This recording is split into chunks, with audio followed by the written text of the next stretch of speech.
Il y a des femmes qui ont loupé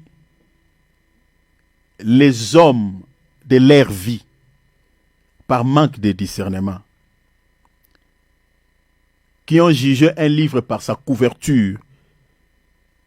Il y a des femmes qui ont loupé de bons mariages comme ça. Un homme qui l'aimait vraiment, d'un amour sincère. Mais elle a jugé cet homme par l'apparence extérieure. Les gens lui disaient que mais cet homme-là t'aime vraiment, d'un amour sincère. Mais par manque de discernement, la femme n'a pas regardé ce qui était caché dans l'homme. La femme a regardé par l'extérieur. Elle a jugé l'homme par l'apparence extérieure. Il dit non, je le trouve, il n'est pas mon goût.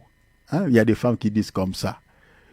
Comme un enfant, non, je trouve qu'il n'est pas mon goût. Mon goût, toi tu veux les manger, tu veux manger sa chair. Vous voyez? Il n'est pas ton goût, est-ce que tu vas manger sa chair ou quoi? Non, je trouve qu'il n'est pas mon goût. Elle a jugé l'homme par l'apparence extérieure.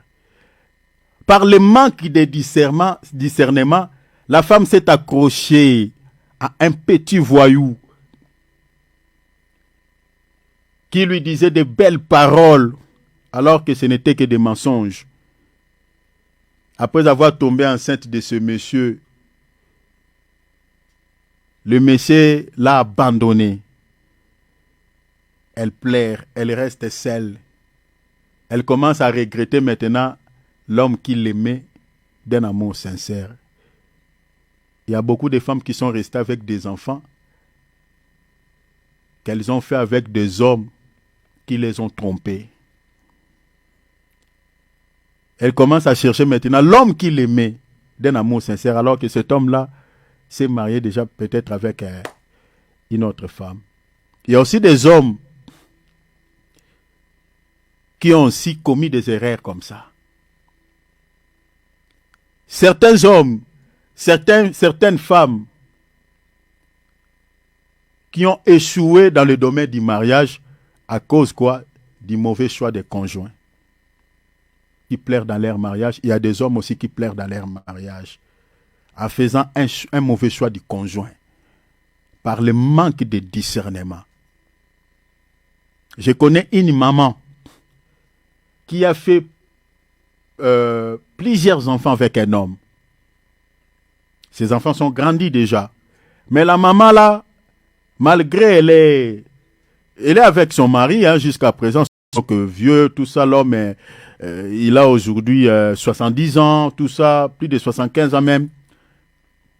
La femme aussi, elle a, voilà, plus de 60 ans. Mais la femme, jusqu'à présent, elle plaire au sujet de l'homme avec qui elle a fait des enfants. Est-ce que vous voyez les mauvais choix du conjoint?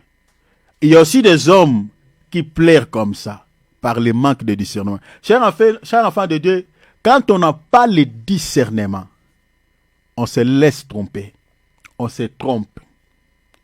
On peut commettre une grave erreur et regretter par la suite. Voilà pourquoi, avant de faire toute chose, il faut toujours discerner. Il faut toujours discerner. L'apparence peut vous tromper. Vous avez un prophète authentique comme Samuel s'est laissé tromper en voyant Eliab. Il a pensé que non, voilà, il pensait que Eliab, il était le choix de Dieu, c'est lui que le Seigneur va établir comme roi en Israël. Sans discernement. Alors que le choix de Dieu, c'était quoi? C'était David. Mais un prophète, vous voyez qu'un serviteur de Dieu peut aussi se tromper par manque de discernement. Samuel s'est trompé. Il a raisonné comme un être humain. Il a pensé comme un homme. Quand on n'a pas le discernement, bien-aimé, tu commettras beaucoup d'erreurs. Tu peux se tromper par l'apparence de quelqu'un, par l'apparence de quelque chose. Comme on dit, il y a des expressions qui disent tout ce qui brille n'est pas de l'or. L'apparence trompe.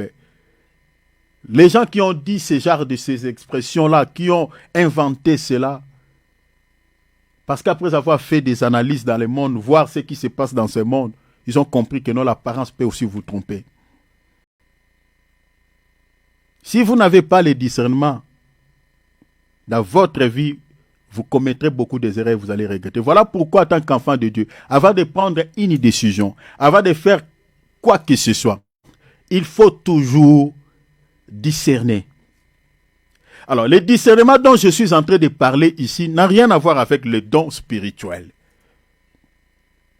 Mais, ça ressemble. Ça ressemble. Parce que je parle de discernement en tant qu'une capacité qui émane de la connaissance de la parole de Dieu.